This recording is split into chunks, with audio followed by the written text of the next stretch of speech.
আসসালামু আলাইকুম প্রিয় শিক্ষার্থীরা, আমরা চতুর্থ অধ্যায় রাষ্ট্র সরকার ব্যবস্থা পড়ছিলাম।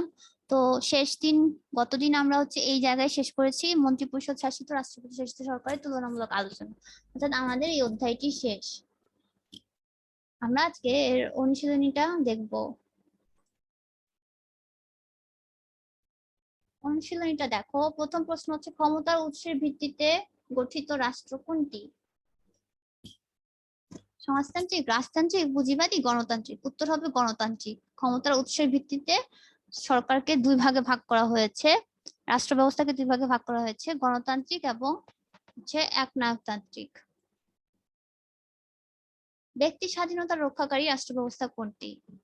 দুয়ের উত্তর হবে ক, গণতান্ত্রিক সরকার ব্যবস্থায় সবচেয়ে বেশি ব্যক্তি স্বাধীনতা সংরক্ষিত হয়ে থাকে। তিনে বলা হয়েছে গণতন্ত্রকে দায়িত্বশীল শাসন ব্যবস্থা বলা হয় কারণ এখানে শাসকগণ জনগণের নিকট দায়ী থাকে, জনস্বার্থ রক্ষার চেষ্টা করে, সততার সাথে দায়িত্ব পালন করে। প্রশ্নের উত্তর হবে তিনের ক, জনগণের নিকট দায়ী থাকে এবং জনস্বার্থ রক্ষার চেষ্টা করে, এই দুইটা। অর্থাৎ উত্তর হবে ক 1 ও 2। নিচের ছকটি পর্যবেক্ষণ করে 4 ও 5 নং প্রশ্নের উত্তর দাও। ছকে কি আছে? একটা সরকার ব্যবস্থার কথা বলা হয়েছে, কদেশের সরকার ব্যবস্থা, দুইটা ইউনিট, এক্স ইউনিট আর ওয়াই ইউনিট। এক্স ইউনিট হচ্ছে সকল শাসনতান্ত্রিক ক্ষমতার অধিকারী, দেশ পরিচালনা নির্দেশনা প্রদান, বিভিন্ন অঞ্চলে বিভক্ত করে ক্ষমতার বন্টন। ওয়াই ইউনিট হচ্ছে এক্স ইউনিটের এজেন্ট হিসেবে কাজ করে, নির্দেশিত কাজ বাস্তবায়ন করে, এক্স ইউনিটের নিয়ন্ত্রণে থাকে। তো প্রশ্ন হচ্ছে 4-এর কতে রাষ্ট্রে কোন ধরনের সরকার ব্যবস্থা বিদ্যমান? খুব সহজে বোঝা যাচ্ছে এখানে যুক্তরাষ্ট্রীয় সরকার ব্যবস্থা বিদ্যমান। 5-এর ঘ হবে উত্তর। 5-এর উত্তর হবে, 4-এর উত্তর হবে খ, এককেন্দ্রিক সরকার ব্যবস্থা। ক রাষ্ট্রে এককেন্দ্রিক সরকার ব্যবস্থা বিদ্যমান।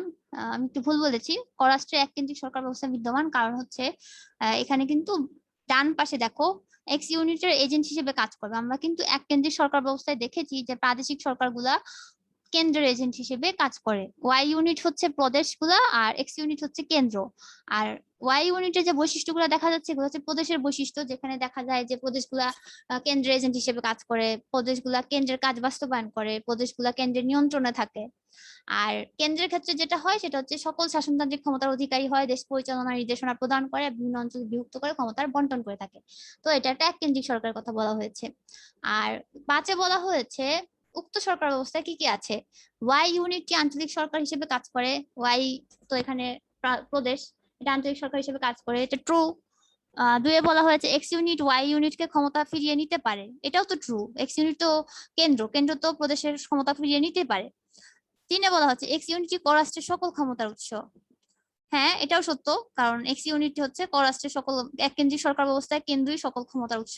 তাহলে সঠিক উত্তর হচ্ছে ঘ 1, 2, 3, তিনটাই। এখন আমরা সৃজনশীল প্রশ্নটা দেখি। দুইটি রাষ্ট্রের সরকারের ক্ষমতার ধারা ব্যাখ্যা করা হয়েছে। বাম পাশের ছকে দেখি, এক্স ব্যক্তি জনগণের ভোটে নির্বাচিত ক রাষ্ট্রের প্রকৃত শাসক, তিনি আইনসভার সদস্য না, তার সরকার ব্যবস্থায় দলের চাইতে জাতীয় স্বার্থ বেশি গুরুত্ব পায়। আর ডান পাশে ওয়াই ব্যক্তি দল জনগণ সরকারের ভোটে সরাসরি ভোটের মাধ্যমে সংখ্যাগরিষ্ঠতা লাভ করায় খ রাষ্ট্রের সরকার গঠন করে। ওয়াই ব্যক্তি তার দল আইনসভায় বিভিন্ন দলমতের প্রাধান্য দিয়ে বিভিন্ন আইন পাশ করে। প্রশ্ন কি আছে? কত বলা হয়েছে উত্তরাধিকার সূত্রে কোন সরকার ব্যবস্থা গঠিত হয়? উত্তর না, রাজতন্ত্র। পুঁজিবাদী রাষ্ট্র কি, এটা তো তোমরা জানো। পুঁজিবাদী রাষ্ট্র হচ্ছে যে রাষ্ট্র ব্যবস্থায় সম্পত্তির উপর নাগরিকদের ব্যক্তিগত মালিকানা স্বীকার করা হয় এবং যেখানে উৎপাদনের উপকরণগুলোর উপর ব্যক্তিগত মালিকানা বজায় থাকে, এমন রাষ্ট্রকে পুঁজিবাদী রাষ্ট্র বলা হয়। গতে বলা হচ্ছে ক রাষ্ট্রের সরকার ব্যবস্থা কোন ধরনের? আমরা কতে কি দেখছি? ক রাষ্ট্রে দেখেছি যে যে প্রকৃত শাসক, এক্স ব্যক্তি হচ্ছে জনগণের ভোটে নির্বাচিত প্রকৃত শাসক, তিনি আইনসভার সদস্য না। তো আমরা এটা শুধুমাত্র রাষ্ট্রপতি শাসিত সরকার ব্যবস্থায় পেয়েছি, যেখানে হচ্ছে যিনি রাষ্ট্রপতি তিনি আইনসভার সদস্য না, কিন্তু তিনি প্রকৃত শাসক। তাহলে এটা হবে রাষ্ট্রপতি শাসিত সরকার ব্যবস্থা। আর ঘতে বলা হয়েছে খ রাষ্ট্রের সরকার ব্যবস্থায় জনমতের প্রাধান্য লক্ষ্য করা যায়। খ রাষ্ট্র তাহলে সরকার ব্যবস্থা কি সেটা আমাদের ফাইন্ড আউট করতে হবে। খ রাষ্ট্রে হচ্ছে ওয়াই ব্যক্তি দল জনগণের ভোটে নির্বাচিত হয়েছে। খ রাষ্ট্রের সরকার গঠন করেছে ওয়াই ব্যক্তি তার দল আইনসভার বিভিন্ন দল মতের প্রাধান্য দিয়ে বিভিন্ন আইন পাস করে। তো খ রাষ্ট্র দেখে বোঝাই যাচ্ছে এটা হচ্ছে সংসদীয় সরকার ব্যবস্থার কথা বলা হয়েছে। ওয়াই ব্যক্তি হচ্ছে প্রধানমন্ত্রী। তিনি সরাসরি ভোটের মাধ্যমে সংখ্যাগরিষ্ঠতা লাভ করেছে এবং তার দল সংখ্যাগরিষ্ঠতা লাভ করে সরকার গঠন করেছে। তিনি তার দলের আইনসভায় বিভিন্ন দলমতের প্রাধান্য দিয়ে বিভিন্ন আইন পাশ করে। এটা হচ্ছে সংসদীয় সরকার ব্যবস্থার কথা বলা হয়েছে, যেখানে জনমতের প্রাধান্য লক্ষ্য করা যায়। এবার আমরা দুই নং প্রশ্নে চলে যাই। এ রাষ্ট্রের ভৌগোলিক আকৃতি খুব ছোট হওয়ায় কেন্দ্রীয় সরকার শিক্ষা, বিদ্যুৎ, যোগাযোগ ও কৃষি ক্ষেত্রে দ্রুত উন্নয়ন সাধন করে। উক্ত রাষ্ট্রের স্তরে স্তরে অনেক কর্মকর্তা কর্মচারী নেই বলে অর্থনৈতিক খরচ অনেক কম। অন্যদিকে বি রাষ্ট্রের অঞ্চলগুলো অভ্যন্তরীণ ক্ষেত্রে স্বাধীন বলে আঞ্চলিক নেতৃত্ব গঠন করে স্থানীয় পরিষদের মাধ্যমে বিভিন্ন সমস্যার সমাধান করে। ফলে এই রাষ্ট্রের সরকারের উচ্চ স্তরে কাজের চাপ অনেক কমে যায়। তো কতে বলা হয়েছে একদলের শাসন কায়েম হয় কোন রাষ্ট্র ব্যবস্থা, আমরা বলবো একনায়কতন্ত্র। কতে বলা হয়েছে উত্তরাধিকার ভিত্তিতে গঠিত রাষ্ট্র ব্যবস্থা কোনটি, আমরা বলবো রাজতন্ত্র, এবং রাজতন্ত্র কি সেটাও ব্যাখ্যা দিব। গতে বলা হয়েছে এই রাষ্ট্র সরকার ব্যবস্থার ধরনটি কি। তো এই রাষ্ট্রের সরকার ব্যবস্থার ধরনটি কি দেখি আমরা, যে এই রাষ্ট্র হচ্ছে আকৃতিতে ছোট ছিল এবং দেশের দ্রুত উন্নয়ন সাধন করার জন্য কেন্দ্রীয় সরকার শিক্ষা, বিদ্যুৎ, যোগাযোগ, কৃষি ক্ষেত্রে উন্নয়ন সাধন করে। তো রাষ্ট্রের স্তরে স্তরে অনেক কর্মকর্তা কর্মচারী নেই বলে অর্থনৈতিক খরচ কম। তো এটা হচ্ছে এক কেন্দ্রিক সরকার ব্যবস্থা, যেখানে কেন্দ্রীয় সরকার সবকিছু করে, আকৃতিতে ছোট। সাধারণত এক কেন্দ্রিক সরকারগুলো আকৃতিতে ছোট হয়। তো আমরা এরপর এক কেন্দ্রিক সরকার সম্পর্কে আলোচনা করব। ঘতে বলা হয়েছে বি রাষ্ট্র সরকার ব্যবস্থা নেতৃত্ব বিকাশে সহায়ক। বি রাষ্ট্র কেমন ছিল, যে অভ্যন্তরীণ ক্ষেত্রে স্বাধীন বলে আঞ্চলিক নেতৃত্ব গঠন করে স্থানীয় পরিষদের মাধ্যমে বিভিন্ন সমস্যার সমাধান করে, এবং এ রাষ্ট্রে সরকারের উচ্চ স্তরে কাজের চাপ অনেক কমে যায়।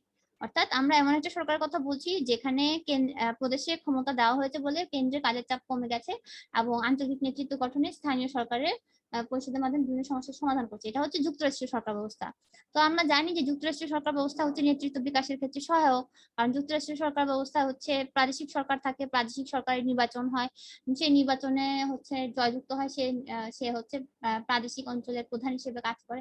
এভাবে যে নির্বাচনের সুযোগ তৈরি করে দেওয়া এবং স্থানীয় পর্যায়ে সমস্যা সমাধানের সুযোগ করে দেওয়া, যার ফলে যুক্তরাষ্ট্রীয় সরকার ব্যবস্থা হচ্ছে নেতৃত্ব বিকাশের ক্ষেত্রে সহায়ক। তো আমাদের চতুর্থ অধ্যায় শেষ হয়ে গেল, আমরা এখন পঞ্চম অধ্যায় শুরু করব।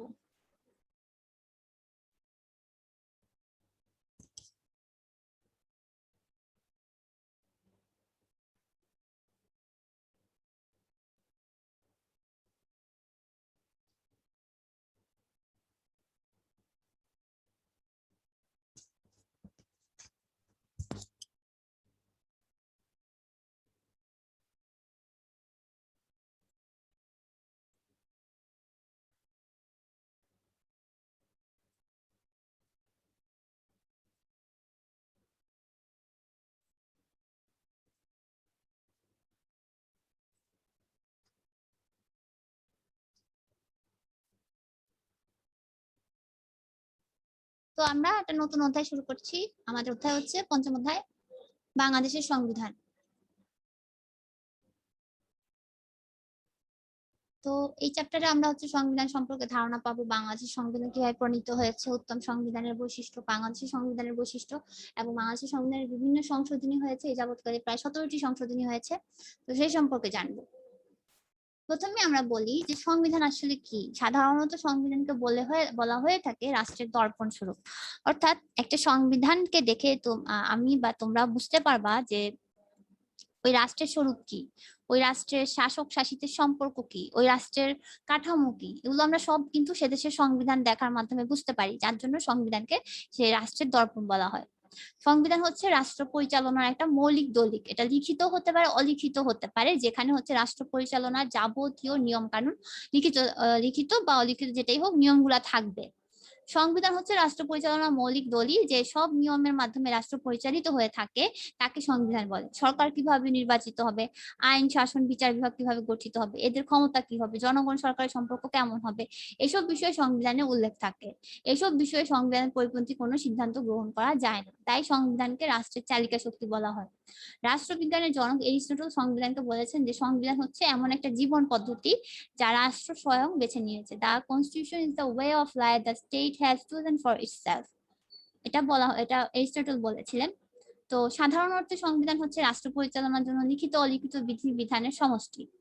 তো সরকারের রূপ হচ্ছে সংবিধান দ্বারা নির্ধারিত হয়। যেমন ধরো আমাদের দেশের সরকার কি সংসদীয় প্রকৃতির সরকার, আমাদের দেশের সরকার এক কেন্দ্রিক, আমাদের দেশের রাষ্ট্র ব্যবস্থা হচ্ছে এক কেন্দ্রিক রাষ্ট্র ব্যবস্থা, গণপ্রজাতন্ত্রী বাংলাদেশ সরকার। এই ব্যাপারগুলো আমরা কিভাবে জেনেছি? আমাদের সংবিধানের মাধ্যমে জেনেছি, কারণ আমাদের সংবিধান বলে দিচ্ছে যে আমাদের সরকার কাঠামো কি রূপ হবে।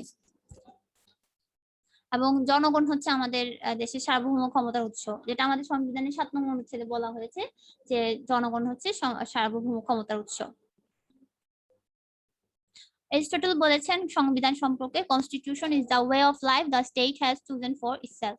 আর সিএফ স্ট্রং এর সংজ্ঞাটা হচ্ছে খুব স্ট্যান্ডার্ড একটা সংজ্ঞা, যেখানে বলা হয়েছে যে constitution is the collection of fundamental rules by which the power of the government, rights of the governed and the relation between the two are adjusted. অর্থাৎ সংবিধান হচ্ছে এমন কতগুলো নিয়মের সমষ্টি যা শাসকের ক্ষমতা আর শাসিতের অধিকার এবং উভয়ের মধ্যে সম্পর্কের সামঞ্জস্য বিধান করে। সংবিধানে তাহলে কি কি বিষয় অন্তর্ভুক্ত থাকে? রাষ্ট্রের গঠন কাঠামো, সরকারের বিভিন্ন বিভাগের মধ্যে ক্ষমতার বন্টন, ব্যক্তি এবং সরকারের সম্পর্ক, শাসকের ক্ষমতা, শাসিতের অধিকার, এই বিষয়গুলো সংবিধানে অন্তর্ভুক্ত থাকে। সংবিধান প্রণয়নের পদ্ধতি হচ্ছে 4 রকম। অনুমোদন পদ্ধতি, আলাপ আলোচনার মাধ্যমে সংবিধান প্রণীত হয়। ক্রমবিবর্তন পদ্ধতি বিপ্লবের মাধ্যমে হয়। ধরো কোনো একটি রাষ্ট্রে বহুদিন ধরে কোনো স্বৈরতান্ত্রিক সরকার আছে, যে জনগণের কথা তো আক্কাই করে না, জনগণের মতামত গ্রহণ করে না, জনগণের ইচ্ছার বিরুদ্ধে ক্ষমতায় টিকে আছে। তো এমন সরকারের ক্ষেত্রে দেখা যায় যে বিপ্লবের মাধ্যমে জনগণ একসময় জেগে ওঠে, বিপ্লব করে, বিদ্রোহ করে এবং সেই সরকারের পতন ঘটায়। পতন ঘটানোর পর তারা একটা সংবিধান রচনা করে নতুন সরকার গঠন করে। এটা হচ্ছে বিপ্লবের মাধ্যমে তৈরি সংবিধান। আচ্ছা, এরপর ক্রমবিবর্তনের মাধ্যমে কি রকম সংবিধান প্রণীত হয় জানো? যে যেমন ব্রিটিশ সংবিধান, যে পূর্বে অনেক প্রথা ছিল, অনেক ধরনের কাস্টমস ছিল, কনভেনশন ছিল, তো এগুলো ধীরে ধীরে যে প্রথাগুলা মানুষ মেনে চলতো, সেগুলা ধীরে ধীরে মানুষের জীবনের অংশ হয়ে গেল এবং এগুলা সংবিধানেরও অংশ হয়ে গেল। এই যে বিবর্তনের মাধ্যমে কতগুলা নিয়ম রাষ্ট্র ব্যবস্থায় চলে আসছে, এটাকে বলা হয় ক্রমবিবর্তনের মাধ্যমে প্রণীত সংবিধান। আলাপ আলোচনার মাধ্যমে সংবিধান হচ্ছে, ধরো গণপরিষদের মাধ্যমে যে সংবিধান হচ্ছে, সেখানে হচ্ছে গণপরিষদের সদস্যরা আলাপ আলোচনার মাধ্যমে একটা সংবিধান প্রণয়ন করছে, এটা হচ্ছে আলাপ আলোচনার মাধ্যমে সংবিধান। আর অনুমোদনের সংবিধানটা হচ্ছে অনেকটা গণপরিষদের মাধ্যমে মতোই, এটা গণপরিষদের মতো হতে হবে, গণপরিষদের বাইরেও হতে পারে, যেটা হচ্ছে জনগণ অনুমোদন দিয়েছে, জনগণের নির্বাচিত কোনো একটা সংঘ অনুমোদন দিয়েছে, তো সেটা হচ্ছে অনুমোদনের মাধ্যমে প্রণীত সংবিধান। ও আচ্ছা, আমরা এতক্ষণ যে আলোচনা করেছি সেটা এখন বইয়ের আলোকে দেখি।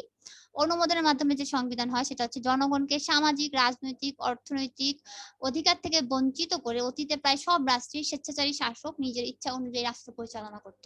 এতে জনগণের মধ্যে খুব অসন্তোষ দেখা দেয়। জনগণকে শান্ত করার জন্য এবং তাদের অধিকারকে স্বীকৃতি দেওয়ার জন্য এক পর্যায়ে শাসক সংবিধান প্রণয়ন করে। যেমন 1215 সালে ইংল্যান্ডের রাজা জন ম্যাগনা কার্টা নামে একটি অধিকার সনদে স্বাক্ষর করতে বাধ্য হন। এটি ব্রিটিশ সংবিধানে একটা উল্লেখযোগ্য স্থান দখল করে আছে। এটা হচ্ছে অনুমোদনের মাধ্যমে।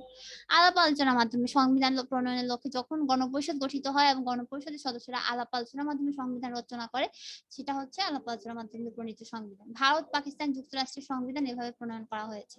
বাংলাদেশের সংবিধানও আলাপ আলোচনার মাধ্যমে গণপরিষদ কর্তৃক 1972 সালে প্রণীত হয়েছে। 3 হচ্ছে বিপ্লবের দ্বারা। শাসক যখন জনগণের স্বার্থ কল্যাণ নিহিত এমন কোনো কাজ করে, অর্থাৎ শাসক করে না, এবং যখন শাসক স্বৈরাচারী শাসকে পরিণত হয়, তখন বিপ্লবের মাধ্যমে স্বৈরাচারী শাসকের পরিবর্তন ঘটিয়ে নতুন শাসক গোষ্ঠী ক্ষমতা গ্রহণ করে এবং নতুন সংবিধান তৈরি করে। রাশিয়া, কিউবা, চীনের সংবিধান এই পদ্ধতিতে তৈরি হয়েছে। এরপর 4 হচ্ছে ক্রমবিবর্তনের মাধ্যমে। বিবর্তনের মাধ্যমে সংবিধান গড়ে উঠতে পারে, যেমন ব্রিটেনের সংবিধান ক্রমবিবর্তনের মাধ্যমে ধীরে ধীরে লোকাচার ও প্রথার ভিত্তিতে গড়ে উঠেছে। এক্ষেত্রে সংবিধান কোনো ব্যক্তি বা প্রতিষ্ঠান কর্তৃক প্রণয়ন করা হয় না, ধীরে ধীরে গড়ে ওঠে। তাই বলা হয় যে ব্রিটিশ সংবিধান তৈরি হয়নি, বরং গড়ে উঠেছে। আচ্ছা, সংবিধান প্রণয়নের উত্তম পদ্ধতি কোনটি, এটি সম্পর্কে জানতে চাওয়া হয়েছে। উল্লেখিত যে 4টি পদ্ধতি আমরা আলোচনা করলাম সংবিধান প্রণয়নের ক্ষেত্রে, তো বিশ্বের বিভিন্ন দেশে 4টি পদ্ধতির কোনো একটি পদ্ধতি বা একাধিক পদ্ধতি অনুসরণের মাধ্যমে সংবিধান প্রণয়ন করা যাচ্ছে। তবে এগুলোর মধ্যে গণপরিষদ বা ইচ্ছাকৃত পদ্ধতি হলো সংবিধান প্রণয়নের ক্ষেত্রে সবচেয়ে বেশি গুরুত্বপূর্ণ এবং শ্রেষ্ঠ পদ্ধতি বলে মনে করা হয়। কেসি হুইয়ারের মতো একজন রাষ্ট্রবিজ্ঞানী বলেছেন যে জনপ্রতিনিধিদের নিয়ে গঠিত গণপরিষদ তৈরি করার এটি একটি স্বাভাবিক নিয়ম, আর অন্য নিয়মগুলো হচ্ছে ব্যতিক্রম মাত্র। তো আজকে আমাদের এই পর্যন্ত থাক, আমরা পরবর্তী ক্লাসে সংবিধানের শ্রেণীবিভাগ নিয়ে আলোচনা করব। সবাই ভালো থেকো, আল্লাহ হাফেজ।